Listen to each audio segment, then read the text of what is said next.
Storytelling for most of us brings to mind fairy tales, fiction and fables. It is the age-old art of telling compelling tales by transporting and transforming the listener or reader. These stories can be renditions of actual real-life events and persona, or be dramatizations of people we know, or be entirely fictionalized and fabricated. It can be a sweet love story, a thriller, or a science fiction saga taking place in present-day location or in an alternative universe. Storytelling at its heart is about a character that wants something but cannot get it. The character has a deep-seated desire, encounters obstacles with the resulting struggles to overcome it. During the course of the narrative, transformation takes place, either of the character or the situation, or both changes. In order for a story to be compelling and to have impact, the storyteller has to grab and hold the attention of the reader from the first sentence, from the first page. Too often, writing instructors teach that for stories to work, structure is paramount, that adhering to certain rules and formats and formulae and recipes, it will make the story come to life. It is taught that a story has to consist of a 3-act structure with a clear beginning, middle and an end. That it needs to be plotted and outlined from the first to the last page, with every scene mapped out, every character colored in detail, and be either plot-driven or character-driven. The problem is, stories can be bogged down by adhering to strict formulae, instead of opting for organic spontaneity that blows life and lightness into the tale, making it breathe, touching the reader on an emotional level, surprising, flowing free and easy with unexpected twists and turns, remaining unpredictable. According to Stephen James, the essence of storytelling is tension. At the heart of story is tension, and at the heart of tension is unmet desire. He champions tension-driven storytelling. Something has to go wrong and keep going wrong until the final climax and resolution of the story. Structure needs to be the servant to story, never the master. The writer's goal is to create an emotional experience for the reader. The stronger the emotion you leave the reader with, the better.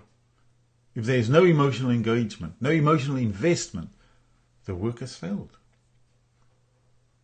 The challenge with shorter fiction, short stories and flash fiction, compared to the novel, which consists of 70,000 words plus, is the short story must do so in a shorter span, within 1,000 to 7,000 words or less.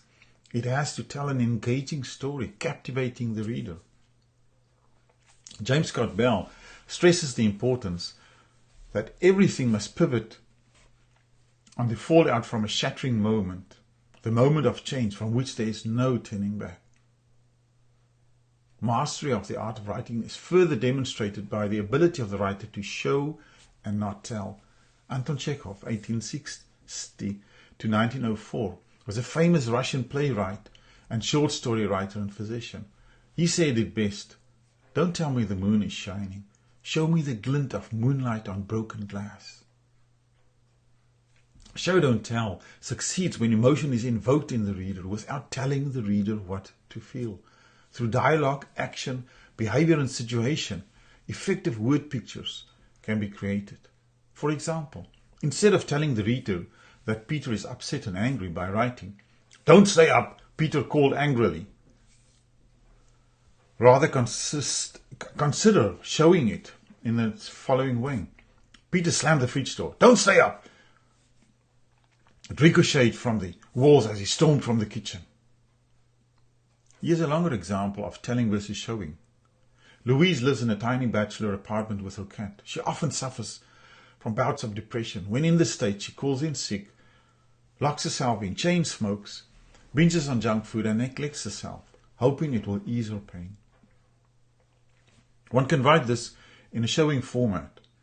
Louise buried her smudged face in Tickle's fur coat, holding a burning cigarette out of harm's way. The cat mowed, as if concerned his mistress's dwelling be declared unfit for pampered pets. She shooed the animal away as she crushed the cigarette in the overflowing ashtray. Life sucks. Tickles, where's my lighter?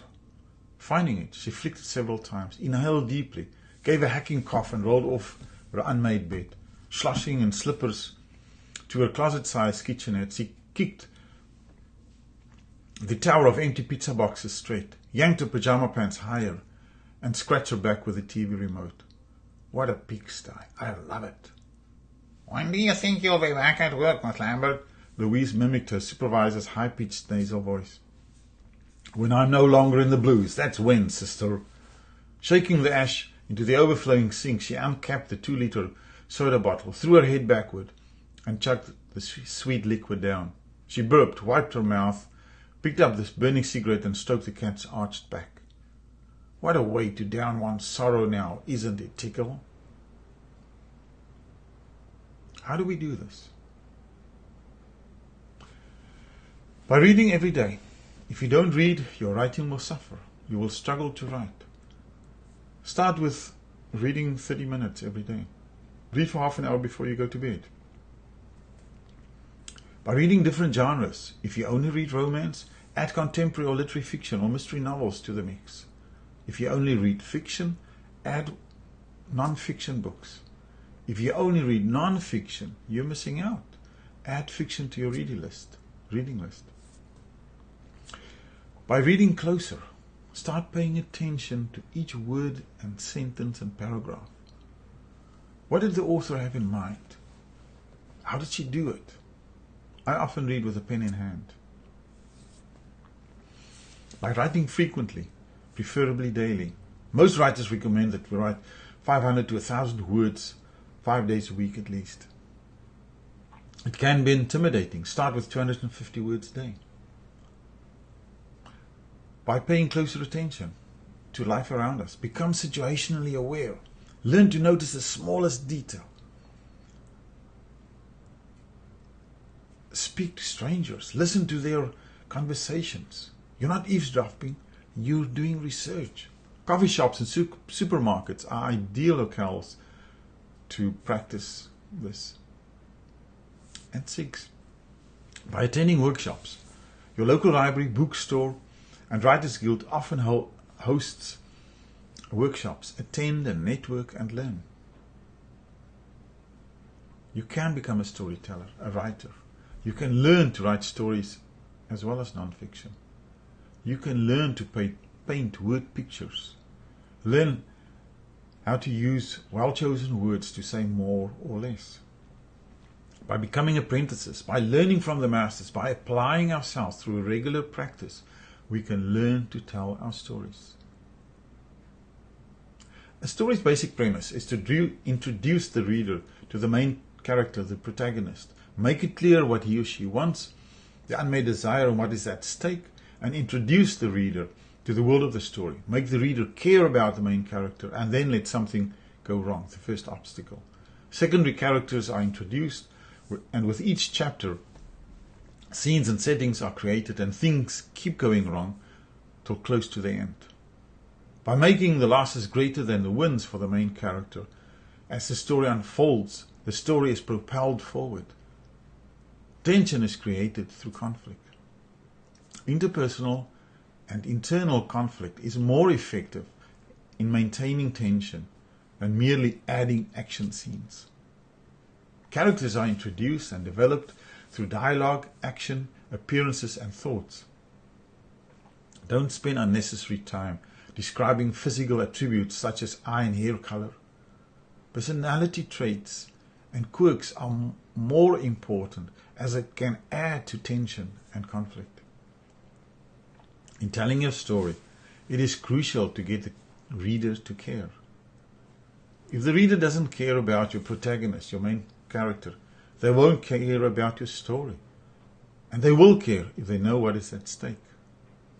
Remember, a story that breathes and surprises and flows freely, delighting your reader on every page, is far more important than can ever achieved by doggedly sticking to rigid structures and formulae on writing.